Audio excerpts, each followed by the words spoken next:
മനുഷ്യൻ്റെ ഏറ്റവും വലിയ ശക്തി അവൻ്റെ മനസ്സാണ്. എന്തൊക്കെ സംഭവിച്ചാലും ഉറച്ച മനസ്സോടെ നേരിടാൻ സാധിക്കണം. മനസ്സ് തളരുമ്പോഴാണ് ശരീരം തളരുന്നത്. ഇന്ന് പലരും പല ഭീതികളിലാണ്.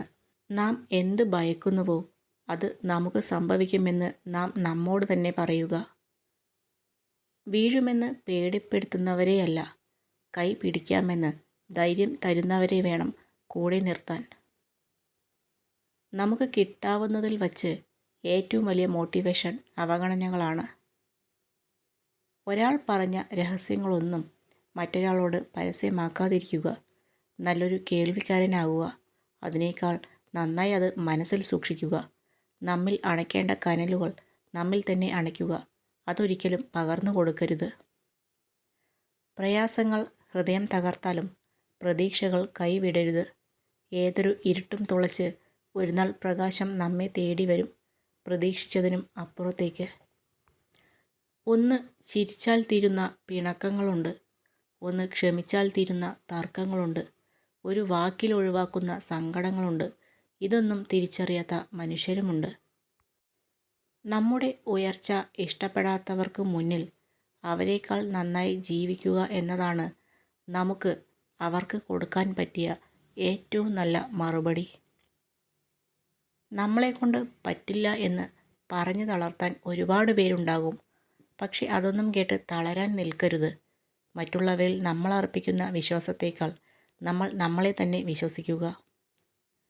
വീണെടുത്ത് നിന്ന് എഴുന്നേൽക്കാൻ നിങ്ങൾക്ക് സാധിക്കുമെങ്കിൽ ആഗ്രഹിച്ചിടത്ത് എത്താനും നിങ്ങൾക്ക് സാധിക്കും. ജീവിതം പല വേഷങ്ങൾ തരുന്നു, സ്വപ്നങ്ങൾ പല കാഴ്ചകളും കാട്ടുന്നു. പക്ഷെ സ്നേഹം അത് നല്ല മനസ്സുള്ളവർ തരുന്ന സമ്മാനമാണ്.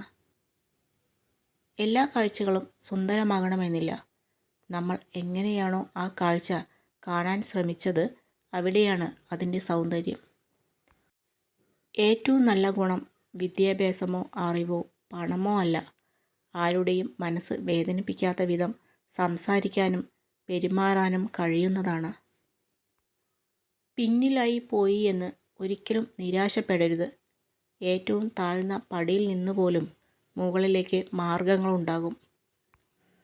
നേരിടാൻ തയ്യാറായി ഒരു മനസ്സുണ്ടെങ്കിൽ കീഴടങ്ങാൻ തയ്യാറായി ഒരു ലോകം തന്നെ നിൻ്റെ മുന്നിലുണ്ടാകും. മറ്റുള്ളവർ എന്ത് കരുതുമെന്ന് വിചാരിച്ച് ജീവിക്കാതെ നമ്മുടെ കാഴ്ചപ്പാടിൽ തന്നെ ജീവിക്കുക. നമ്മൾ നമ്മളായി തന്നെ ജീവിക്കുക. ഒരു നാൾ നമ്മൾ വിചാരിക്കുന്ന പോലെ നമ്മുടെ ജീവിതം മാറും. നമ്മൾ എത്ര ചേർത്ത് പിടിച്ചാലും ചോർന്നു പോകാനുള്ളത് ചോർന്നു പോകും. എത്ര അകലെയായാലും നമ്മിലേക്ക് വന്നു ചേരാനുള്ളത് നമ്മിലേക്ക് തന്നെ വന്നു ചേരും. ആകസ്മികമായി ആരെയും നിങ്ങൾ കണ്ടുമുട്ടാറില്ല. അവിടെ എന്തെങ്കിലും ഒരു കാരണമുണ്ടായിരിക്കും. ഒന്നുകിൽ ഒരു പാഠം, അല്ലെങ്കിൽ ഒരു അനുഗ്രഹം. നിങ്ങൾക്ക് ഒരു സൂര്യനെ പോലെ തിളങ്ങണമെങ്കിൽ ആദ്യം സൂര്യനെ പോലെ കത്തിജ്വലിക്കുക.